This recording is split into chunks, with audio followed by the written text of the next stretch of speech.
Welcome to Rehash, a Web3 podcast. Hey everybody, welcome back to another episode of Rehash, a Web3 podcast. I'm your host, Diana Chen, and in this episode, we are talking all about mental fitness, solving some of the world's biggest problems, investing in high-impact businesses, regenerative crypto, and so much more with Ale Borda. She is the Web3 lead at 50 years and a contributor to many DAOs, including Gitcoin DAO, Prime DAO, and Twoplus. Welcome, Ale. Thank you so much for being here today. Well, that was such an awesome intro. Thank you for having me. So happy to be here. Of course. So for anybody who's not familiar with you, can you start off just by talking a little bit about what your background is and how you initially found out about crypto and Web3 and started working in this space? Yes, definitely. So we'll go a little bit further down my background, but I'm originally from Peru. So in Peru, I had a lot of just exposure to real, a lot of poverty, a lot of hardship in the world, and a lot of also of amazing nature, nurturing ecosystems, biodiversity. So it's this blend of both an amazing environment but also a lot of problems firsthand there. And there, for me, the thing has always been how can I make the most impact around me, and how can I change lives the most. Because of that, always drive and pull to change the life of those around me, starting with volunteering. I think I volunteered for probably 30 different organizations in Peru before I started mine.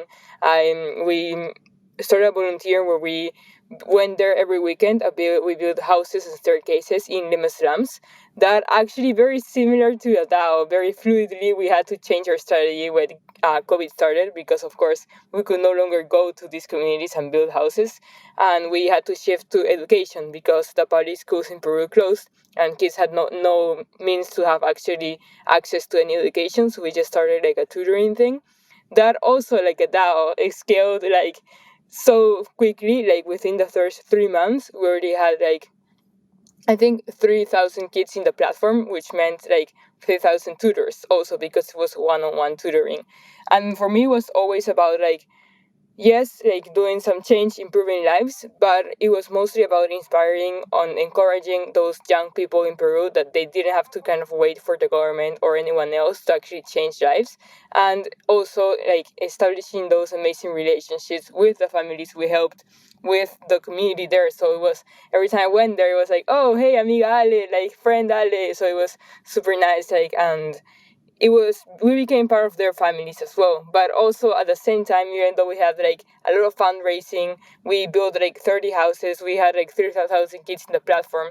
It was okay, we're improving lives, but this is not really redefining them, we're just improving them a little bit. So my drive was always oh, what else can we do? There must be something out there.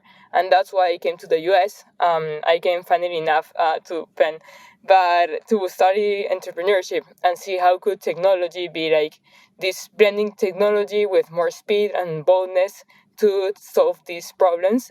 And I'm very lucky that I came across 50 years that it was exactly doing that. I had first no idea what VC was, and 50 years seed-stage, pre-seed and seed-stage venture capital, investing in founders solving growth problems. And for me, it was about, I literally read their thing that was we support founders. And I was oh, I want to learn with them. I want to be with them, be one more of the team, and learn and also support this entrepreneur aspect. I've always been a lot of this strategic advice, early business, early strategy, early ideation, implementation phase. So here I supported a lot of founders. It was super amazing. And then I kind of stumbled across Web3 late last year, actually, in October or stuff like that. And I can go more in depth into this later, but for me, the main thing that was super interesting for me was we not only use Web3 to create other products, services, or something like that. We're actually trying to redefine the railroads that kind of the mechanism through which we operate, what we value, how we reward value, what do we see something valuable to invest, to support, and to build. So it's a lot of this incentive design towards directly impact instead of just internalizing externalities. And more than that, I'm also like very involved like in technology, entrepreneurship stuff, but also very much into the realm of like physical health, like consciousness, spirituality, food, cooking, and all that realm as well. So yeah, that's a little bit about me. Wow, what an intro. I think one thing I'm hearing is that you've always had just this super strong conviction towards what you want to do and what how you want to contribute back to the world. And you've, you know, gone through such a journey, first like starting in your local community in Peru and then coming to the States, going to Penn, like one of the best schools in the US, and then finding 50 years dropping out of Penn because you realize the impact you can have on the world is so much greater than that. And now here you are contributing to all these DAOs and continuing to help out at 50 years. So I'm going to start out with a really big, kind of broad question. And that is, what, in your view, are some of the world's biggest problems? Oof, yeah, that is a big question. I think the main problem in general is that we're kind of not as tapped into our internal and external connection to the world. So like both within ourselves, people kind of like tend to not be as aware of like the impact different activities have on their body, or like food they eat, or the emotions they have, and how that affects like how they show up in the world and how they're able to contribute to the world and to themselves and to others. And in the same way, we're not as connected to nature and to like other people around us. So it's this like we've been very much taken by our jobs and like our like day-to-day lives into being like very in the go and not really like internalizing and saying like, oh, what do I really want to do, how do I really want to contribute, and what are the actions, like the consequences of my actions, both at an internal level but also an external level. And I think like being more aware and more aligned with like that higher self or highest potential that we can contribute to the world will create naturally like this drive that people like me and a lot of also like impact driven people have on like naturally gravitating towards positive actions that will create like positive rippling effects in the world. Of course, apart from that, there's like the lack of opportunities and lack of access to like education and like opportunities to thrive and to be better, kind of like how I've seen in communities in Peru. But it is also a lot about, hey, not we don't only need to like we don't need to give them like extra resources or like money or like just donations, but we actually need to show them that, or give them the tools and the skills, and like show them that like, they can also just start on their own, like to create a thriving life for themselves if they have like the right access to opportunities and stuff like that. And of course like the nature aspect of like climate change and stuff like that. But I think in general, there's the common pattern is kind of comes from the root cause of like, okay, how do I be more connected with myself and with nature and the rippling effects that every action I do can have, and also living more thriving lives. Like if you're connected with what you love or what you can do for others, you're also energizing yourself much more. So these are all very physical, real world problems that you've described. How do you see Web3 solving some of these problems? And I guess more broadly, how do you see Web3 being a platform for human potential in general? Mhm. I love how you call it like a platform for human potential. I think one of the main things is that Web3 allows us to realize that we have that power to go away from this extractive mindset or methods that the society currently operates at. So like we inherently we can move away from lack, control, money, currencies based on like extractive, like oil, gas things, and even like the 9 to 5 or like different like mental models that we operate through life, or like that we are depend on technology to actually be full like on ourselves. I think like a lot of the people tapped into like a lot of reading and like internal search and exploration know that it's possible to go away from those models, but Web3 kind of like with that technology enables us to actually realize that we do, for everyone else to realize that we do have the potential to change things.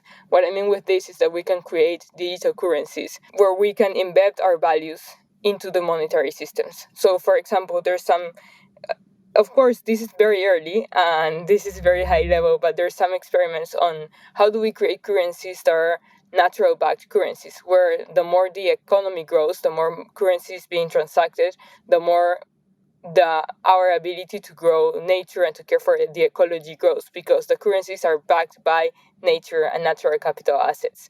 So this ability to create digital currencies and embed our values into the systems, I think, is super amazing, and embed like tokenomics and different incentives that actually not just and encourages us to make the right actions. So what I meant before on when I was saying, oh, people are able to tap to themselves and be aligned with the positive, gravitate naturally to the positive actions. Like, we, of course, there's not everyone is at the stage right now, right? Like, not everyone's right at the stage where they can be super aware. But how can we create these economic incentives, or these different incentives within the systems that we're creating towards that the decisions that are cheaper, better, faster, easier for people are also the ones that are better for the world, better for the environment, and stuff like that. And we can create that with these tokenomics designs and other things, which of course is like it's a challenge. Like, I've been talking to a lot of people designing these systems, and sometimes what's better for the protocols for like the token to be more sustainable and go up, it's not what nature kind of like wants. Like, if you talk about carbon tokens and all that jazz, but it's still like on the works. And one final thing I would say is that it's all another mental model that allows us to break from is the winner, kind of like who is the winner, who has the best strategy, because it is less about competition, which is also always good, but it is more about cooperation and these like connected network systems. So those are some ideas. I love how you're able to tie in sort of like very cutting edge, innovative tech concepts like Web3, what we're building now, back into these real life applications. Because I think what happens a lot of the times is people who work in Web3 almost exist in this Web3 bubble that's removed from the rest of the world and removed from real life. And it's almost easy to forget when you're completely surrounded in this Web3 world, like what other people are going through, the day-to-day human problems that everybody is facing. I think that's super cool. Something else I've heard you talk about through this seminar series that you guys have at 50 years called Technologies for Humanity is this concept of using capitalism as a force for good. Or another way I've heard it said by you guys is impact capitalism. What does this mean, or what are you referring to when you talk about this? Yeah, definitely. And we have this, I think there's many different threads to pull from there. First, I'm going to pull on the thread a little bit just on the connecting Web3 to the real life. It's especially those kind of like examples where Web3 allows farmers or allows people, indigenous people in the rainforest, to actually also gain from caring for trees or stuff like that. But it's also connected to cutting edge things, as you said, like allowing scientists to collaborate better and to share IP and to like break away from the kind of like monopolistic style of like pharma companies and like things like that. For example, we supported Molecule, which with their with their models of IP NFTs, they're really finding ownership and revenue in scientific discoveries and enabling more collaboration across scientists. That's with 50 years. And then one thing that we did in Amsterdam, actually, on this series of Technologies for Humanity, was bringing people together to have like different experiences, like away from the usual conference hassle, into like we had different rooms, and some people could go there and have meditation, or others could like have these conversations of, okay, if we want to create a world with peace or with thriving or connection to nature, what are the current mental models like that are incentivizing our decisions? And what are those that we need to let go of in order to be able to build from scratch, right? Or from like what is actually aligned to us. And I think that's also part of like the connection to real world things, because Web3, yes, like there we have this ability to create these digital currencies and these like smart contracts and like automate things, but eventually what is really interesting is how do we actually make collective decisions? How do we come into cohesion on what is valuable to us and what do we want to see more of in the world? So taking this concept of using money or finance to create more of what we want to see in the world, I think that's where impact capitalism comes from, or these concepts of technologies for humanity. I'm going to take one step back here and say that 50 years was born about 5 years ago, where Seth and Nela, who were the ones who started it, saw this lack of financing going towards entrepreneurs that were doing good things in the world.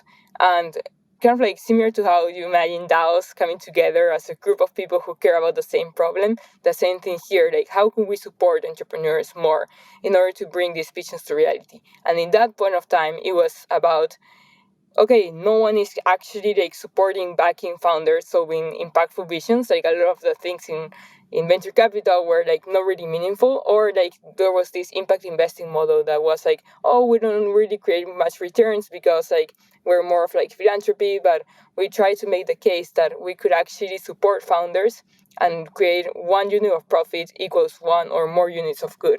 And that's our entire model. And not only that, for us, it is much more exciting actually build. We are all builders in 50 years, so it's much more exciting to just build with them, be there for hiring support whenever they need help in the lab, whenever they need help in storytelling, creating videos, leadership, motivation, whatever the founders need to scale and achieve more and more impact. That's where we are. So it started with this notion of how do we funnel all the capitalism models of venture scalable business to achieve more impact in the world and give it to a lot of the founders and help them along the way. But also this changes throughout the years, right? Because now with Web3 and with other concepts coming around, there's these concepts of, as I mentioned, money backed by nature, or augmented bonding curves, or regenerative ICOs, and different ways to finance our actions and care for the commons. So there's a lot of public goods and a lot of impactful visions that are maybe not venture scalable, or maybe right now don't have a business economic model, and they suffer from this free rider problem where no one cares for them, no one cares for clean air, no one cares for even meditation or for food health or organic farmers or even climate things. So it's how do we create different ways and different economic incentives to reward either retroactively or to support impact-driven markets. So that's also exploring different ways, whether that is through maybe impact certificates that we can create an economy based on nature, or different mechanisms like money backed by nature. That's super cool. I love the application of the sort of the way where you guys have found the connection between impact and making money as well. So you're investing in these businesses that are making a big impact, but it's not just philanthropy. It's, you're actually doing VC investments in a traditional VC setting. So I want to get deeper, sort of shifting these impact businesses into Web3. We're talking about impact DAOs. Right. And you actually just co-authored a book with Kevin Iwaki called Impact DAOs. And you've already talked about this with Kevin, I think, on Gitcoin Media. You guys did a rundown, a summary of what this book is, and people can go and buy it and read it for themselves. But I'm just curious, from your view, how and why are impact DAOs different from other DAOs, and what is it that makes them so exciting? Yes, absolutely. I think my biggest motivation actually to write this book was because we were actually with 50 years and we were okay, Web3 is super exciting. There's a lot of different things coming around, but we didn't really see where was the positive impact being made. We'd see some, but we wanted to highlight that and then continue to build that vision forward and inspire more people to create from that sense of oh, let's use this technology to actually create amazing positive things in the world. And that was the same thing with Kevin, wanting to push more of the Gitcoin grants and the entire ecosystem towards valuing things that are super important right now, right? And I think it's super exciting, and actually I was super happy to see how much it resonated. I never expected this impact DAO term to resonate so much with people, not only from the sense of very technical and very strategies to tackle problems, but more for the theoretical way of like how these operate also has also been resonating a lot with people. And what I mean with this is, how do we create an ecosystem that is more like a mesh of networks, like a where each impact DAO kind of tailors to their own set of expertise and like value they're bringing to the world, but they're really very connected with all other impact DAOs. So it's kind of like very, as blockchain is very interoperable, very symbiotic, and very collaborative in nature. So some impact DAOs will be more on the infrastructure or applied research, where, for example, token engineering commons are creating tokenomic incentives aligning individual with collective outcomes.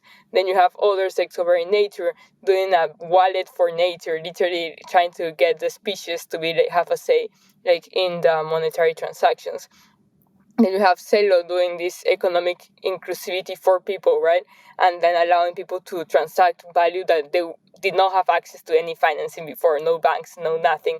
And then, for example, Colectivo is building on top of Celo in order to allow people to transact value between them. But Colectivo is also collaborating with Astral Protocol in order to like measure the positive impact in the positive change in the local environment made by farmers or different things. So you can see all this collaboration across these impact DAOs, which I think unlocks a lot of like abundance mindset, a lot of like, okay, let's ideate, let's co-create, if one strategy worked, let's fork it and implement it somewhere else. Or if someone already had like a mistake, okay, let's like show others that that's maybe not a path, or maybe let's try something else. So there's a lot of like collective knowledge building and collective giving each other a lot of like help. And then I can move one other thing about like collective knowledge sharing that just came to mind as well is this concept notion of trust, and like deep trust between the impact DAOs as well.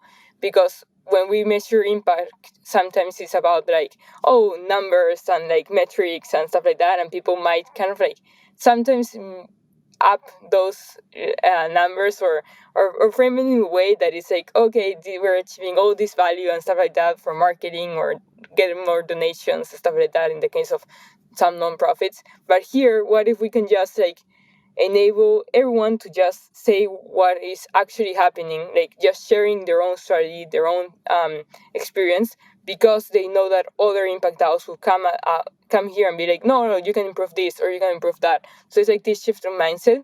I think that also I brought it from my work here, where whenever we work with founders, it's like, oh, we're not asking you to give us any numbers or going up or stuff like that. We're asking you to give us whatever you're measuring already. If we need to measure something else in order to improve our study, let's do that. But also, like, we want to be the first, kind of like, as we never see more investors, like, as like part of the team, right? We want to be as helpful as possible. So we want to be that first call whenever whenever something goes right. But we also want to be the first call whenever something is wrong and whenever we need help. So it's like our founders are like super, super like trustful on like sharing everything that is not going well, because they know that's the best way we can help, and we can jump on, okay, how do we like solve this together?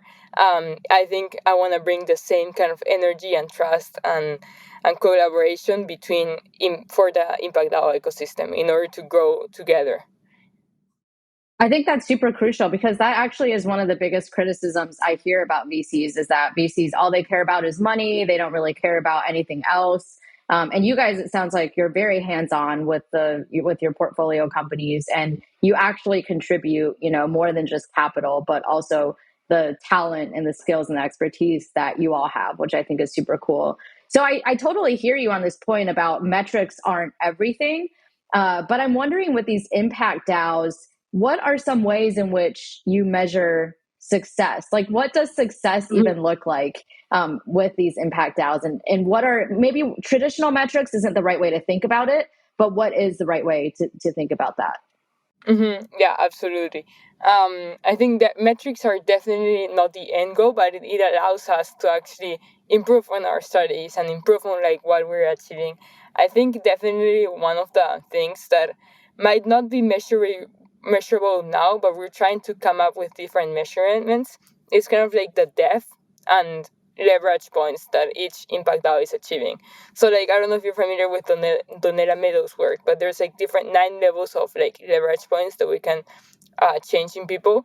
And the more in depth you go, the more rippling effects it's gonna have on the rest of the system. So for example, I'm gonna give one more like analogy here. Imagine kind of like acupuncture points whenever you have like this a lot of different issues on like the arm or something else, and you're trying to wrap it on top and it doesn't really work. But if you just like put one needle on the right point, like literally the rest of the body kind of like releases energy, and like you're kind of like don't longer feel that hurt or like that pain. So like in the same way, like how do we actually measure the depth and leverage points of impact that each impact DAO is kind of achieving, which it goes more into like, okay, one layer will be like using kind of NFTs to give donations to or give like food to children or something. But how do we actually re-engineer? Okay, let's help them redesign their economy, their value flows, their how do farmers kind of like get finance from caring for the biodiversity? How do we redesign their economies? How do we redesign what we value, how we value it? And that's like more in-depth leverage points, changing mindsets, changing the railroads and the mechanisms. Another layer would be, of course, their tokenomics design, like how robust is it, and how much is it kind of incentivizing these positive actions, and this like individual and collective good. One good concept is like the augmented bonding curves, for example, that will give like a pocket of the treasury back to the community, so they can use it for positive things. Where like no matter if people are selling or buying it, so it's kind of like an automated market maker. Then some other things are also the health of the community, right? Like how much, as other DAOs, like how much involvement there's in governance, in decision making, contributor experience, like how healthy are the contributors, stuff like that. And there's of course the metrics like specific. I would say that for impact DAOs specifically, one reason why I don't go much into metrics usually is because I want to decentralize the innovation and decentralize the knowledge. So, for example, if we have one impact DAO working on biology and science, like molecule, beta DAO, lab DAO, like their scientists themselves are the best at like seeing what metrics we want to achieve with the drugs and with the different things developed there, like how healthy are the people involved, stuff like that. If we have like the biodiversity, more like tree planting stuff, like okay, what type of carbon is it? How much carbon? What quality of is the carbon being like sequestered? What is the biodiversity, natural, like the health of the biodiversity of the forest we're tailoring? If it's education, like so it varies like across all industries. So I would say there's like some general guidelines on the metrics of the organizations themselves, like participation, like contribution, like tokenomics design, the treasury, leverage points, and then there's like specifics that will go to each specific industry or problem each impact DAO is trying to tackle. Got it. That makes a lot of sense. I think another thing that really like resonates with me and what I'm hearing you say with impact DAOs is that values, I'm guessing, are a really big part of impact DAOs. And in my mind, should be a big part of any DAO, but especially with impact DAOs. From your experience, what is the best way for impact DAOs to set values? Like, how does a DAO go about deciding which values are the most important to them? And there's like the non negotiable values, and which are maybe values that they can compromise on? Oof, I have no idea which values they could compromise on, actually, but I do think like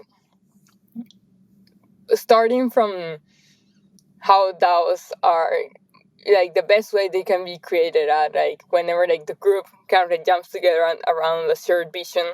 And the first thing is like how do we work together, like how do we care for each other, how do we like what are the strict values that actually drive our work. I would give like, because I'm very involved right now with my work of the years, like some of our values are like, okay, yes, founders first, high empathy, no trivial shit. Yeah, like some of those are like the general values, and it's like, and that kind of like ties into how we work usually, right? So whenever we have a list of things to do, it's like, okay, if one of them is like supporting a founder in something, we can just delete everything else on our list and like focus solely on that. So like that, I think like that is super important, because it's like the actions that will drive like the DAO or the company or organization. I think that's also super valuable for each different working group. I think like for me, that whenever you mention that, I don't know why, but it comes to mind like Orca and how they're structuring their things around pods and around like people first and skill sets first. And I'm thinking like values could trickle down at a DAO level. Like, what are we caring about? Like, what are the main things we want to solve in the world, and how do we want to show up? And then like it goes into specific values for different pods. Like, for example, when I'm working with Gitcoin mutual grants, one of our first things that I said we need to have this is like we care for a team, and we care if whenever we're doing an impact like a mutual grant for DAOs, it's like we need to first look at the team and how values aligned are they on like achieving positive work and achieving different things. So yeah, I had one more idea, but it just went away, so I'll stop there. No, I think that's great. Another thing I think I saw you tweet or say somewhere, is talking about this idea of proactively nurturing the values we set. So instead of just saying, let's set these values, set and forget, instead of that, to actually proactively nurture them. What does that look like to you? I think one of the things will be, we were talking about measuring impact before, right? So instead of reactively going to these different organizations or even to our own teams and be like, we did this or this, and like give different scorings or different ratings and be like, oh, we don't really agree with this. It's like, how do we create structures, mechanisms, and different methods of how we collaborate and we cooperate with each other into that nurture those kinds of values. So, for example, instead of just like, I'll take the example we're having with climate change. Like, instead of just having like some standards that we need to offset this amount of carbon, how do we make sure that within, as soon as like the company is like starting, they have positive nudges and mechanisms that are tailored to just creating a lot of positive externalities, that for example, that monetary returns are not the only returns that we're going to value. We're also going to value like experiential returns, biodiversity returns, educational returns, and like different forms of capital that are not only like financially driven. So I think like if we can engineer like new systems that can reward people for things beyond what's the current growth driven, extractive driven society we're kind of in. If we can just say like, oh, whatever, if you're caring for this amount of these different forms of capital and creating a real world contribution on those are the things that are going to be kind of like measured and incentivized towards. So those are the things that we're going to build towards, instead of like the other way around. And one final thing as well with that is that with this Web3 landscape, even with like the bear and stuff like that, there's so much opportunities and there's so many places you could contribute with and so many things you can build. And so, yeah, like the blank space is like huge. So it also acts as a forcing function of, okay, let's take a step back. Let's see like, okay, I'm usually like, I was in Penn, right? So there was a clear path for like consulting and investment banking for everyone. So like now that we have like a lot of opportunities out there, it's like, okay, I'm gonna step back. I'm gonna see, where do I want to grow? What values do I want to bring forward? How do I want to contribute in the world?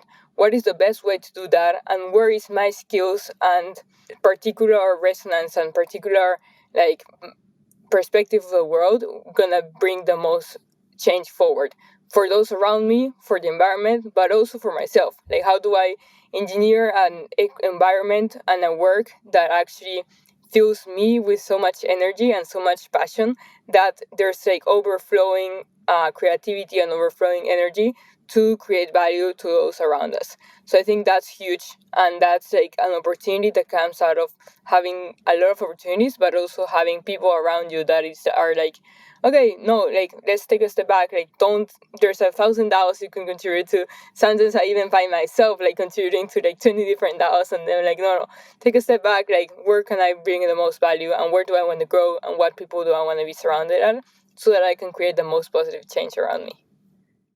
I think that last point you just talked about that personal reflection and personal development is something that I don't really hear talked about in the DAO landscape very much. But it's obviously something very important. Things like, everybody talks about like DAO tooling, governance, things like that. But things like mental fitness, which is what Twoplus is all about, and figuring out what your strengths are, what your contributor style is, developing these leadership skills so that you can become a leader in these DAOs. These are all really important things as well. What from your experiences, have helped you to identify these as such important issues? Like, have you had any personal experiences where you struggled to find your place in a DAO, or you've seen others struggle with this? Why, from your perspective, are these things so important? Yeah.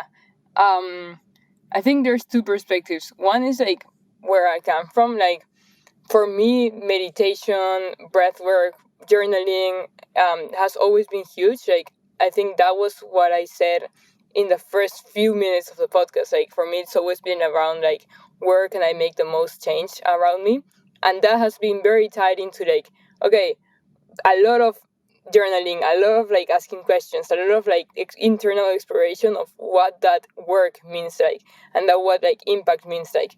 There's also this case of like when I was having the volunteering organizations, like of course I was giving a lot and I was doing a lot, but at some point it was like kind of like at the expense of also a lot of my energy, and I was kind of like giving too much energy to those things, and that was so.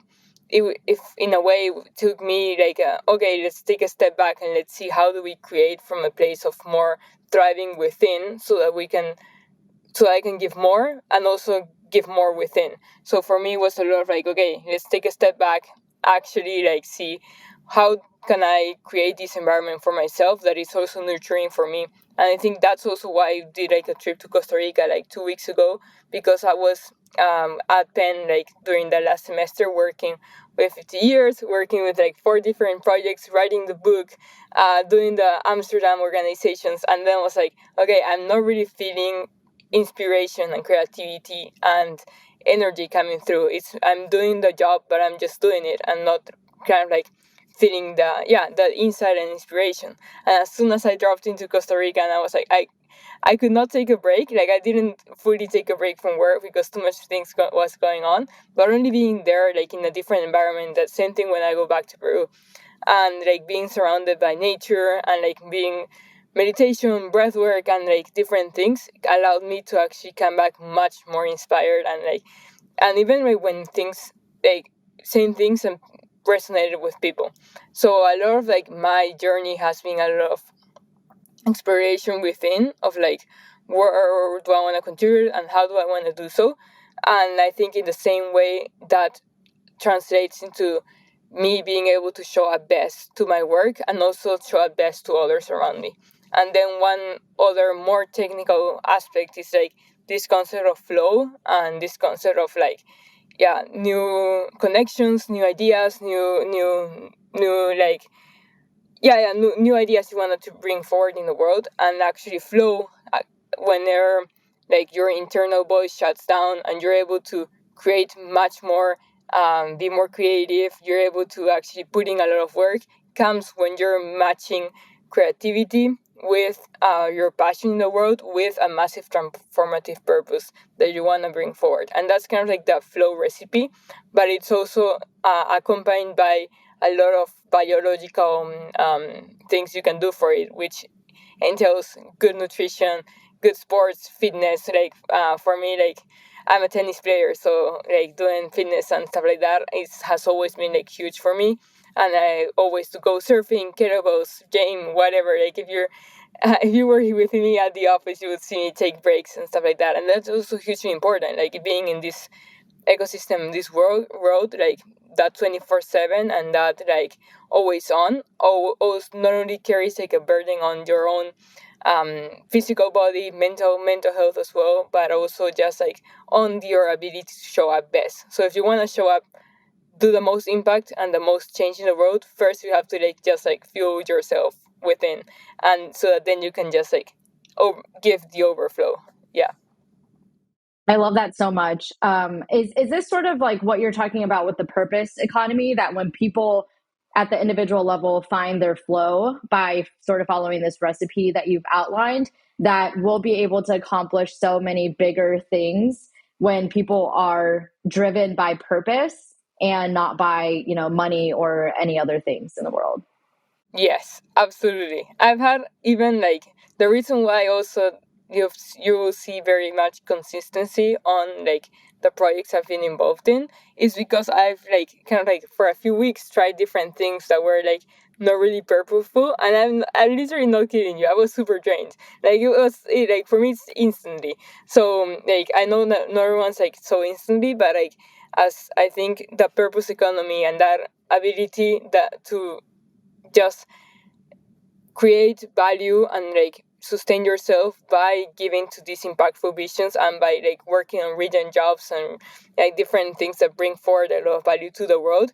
I think it also like allows you to be better and like achieve more things. So as you mentioned, like this recipe of like you could actually start. So a very practical thing, you could start thinking about 25 things you're curious of, like just like this is from Stephen Kotler, like you think of 25 things you're curious of, make a list and then start playing around those curiosities, even if they seem like wildly not correlated, like oh match tennis with like your passion for like surf, or for your passion with like economy. Like what does tennis and economy have in common? There's some commonality there, and you can start like finding this little like connection between ideas that they seem like really weird, and then like you start playing around them, and then you kind of like see some dimensions opening up on some potential projects you want to do, or some potential like new perspectives you want to bring into the world, and then like start like creating and just creating and writing and like brainstorming there, and then tie that into okay, what is one big problem in the world that I could solve. So you can this is very not straightforward, but there's like this recipe of the 25 curiosities that you can start exploring with, and then once you tie that into like a massive transformative purpose, then you have like something outside of yourself to also reach and achieve that is gonna create like a lot of meaning and value for you. And I think like that's the most energetic thing. Like whenever I tend to ideas that are creating like a lot of positive change, literally my energy, like I could be sleeping much less, or I could like literally my energy and my creativity and this sense of like oh like energy like flowing through you. I think that's like nothing like there's nothing like that, and it's bringing a lot of happiness to you as well while you're achieving like more impact. So yeah, definitely like, the purpose economy and how like DAOs and Web3 actually allow us for more of that purpose economy because of the potential of like we have like such blank space to create from, and like it's always so early, so we still have some experimentation and exploration space. Yeah, definitely. And I can feel that energy even just talking to you. Like that energy radiates off you, that you're passionate about what you're talking about. And that's, you've just explained, that's where that comes from. So I have one final question for you before we go. And this is going back to something that you mentioned earlier about incentive design. I did want to ask you, because I know this is something that you think about. I think I saw a tweet reference to this as well. But the way you think about it, how do we design incentive mechanisms in DAOs that encourage these positive externalities and prevent extractive actions right from the get-go? Mm-hmm. Um, I think I would love to give you an answer there, but I think that's exactly what we're trying to figure out here at 50 years and with like a lot of other organizations that I'm working with.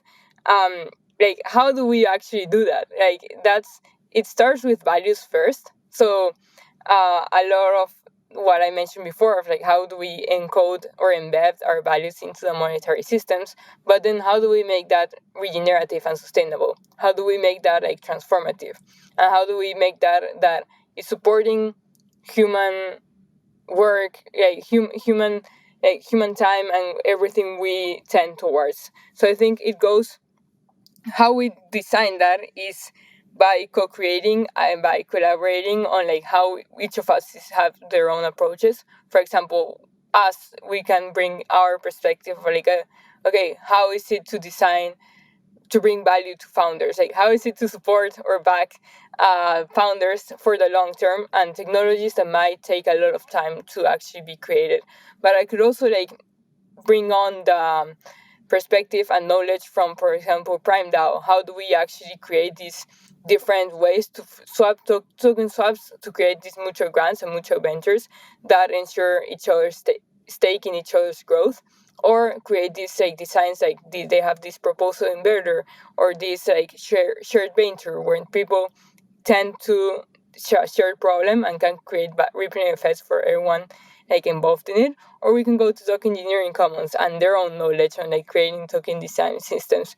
So I think like the answer there will be we still don't know, but that's why we have different conferences like Technologies for Humanity or the upcoming Fund in the Commons, where we actually explore the different ways in which we can do so and creating from scratch. But I think one actionable thing, it starts with values. So it starts with creating from that creator within and knowing that creating with embedding your own values and your ideas is not only like when you are creating an artwork or a music or something like creative, like an artist thing, like being an economic designer or being like entrepreneur or a strategist or stuff like that. You're also a creator, and you're a creator of the value you want to bring forward to the world. So I think that mindset will lead a lot of like positive rippling effects. I love that. The value of values, they can't be overemphasized. You know, they're just so important. Values are so important to any organization. Well, thank you so much, Ali. I really appreciate this conversation. It was super uplifting for me. I think this whole week, on Tuesday, we had an episode with Scott Moore from Gitcoin that was all Oh about yeah, public good and super uplifting. And then hearing from you, this has just been like a very regenerative week, I think, for us, for me, and for our listeners as well. So really appreciate that. Before we let you go, at the end of every episode, we do like to play a game with all of our guests. It's just a quick little game called This or That, where I say two words, A or B, and you tell me which one you prefer. There's no explanation needed. So it's just super fast, lightning round. I've got 10 pairs of words for you. Are you ready to go? I'm ready. Okay. First one, Bitcoin or Ethereum? Ethereum. Crypto or Web3? Web3. DAOs or NFTs? DAOs. Bear market or bull market? Build market. Build market. Okay, so my next one actually was going to be building or investing. Building. Books or podcasts? Podcasts. Okay, appetizers or dessert? Appetizers. Beach or mountains? Oof. Beach. Okay, past or future? Future. And then last one, Earth or space? Earth. Okay, woo, good job. Tell people before you go, Ali, where they can find you if they want to follow you personally. And then also feel free to plug away to Twoplus or 50 years, Gitcoin DAO, Prime DAO, anything you'd like. Okay, perfect. Yeah, you can find me on Twitter, Ale Borda 21. Yes, do find me. I'm one of those people who actually always reaches out to people to learn and to just jam on things. And it's so funny that I'm telling people that now they can find me. So definitely reach out. And then I plug in, I think, yeah, just plug into building impact DAOs and building with values.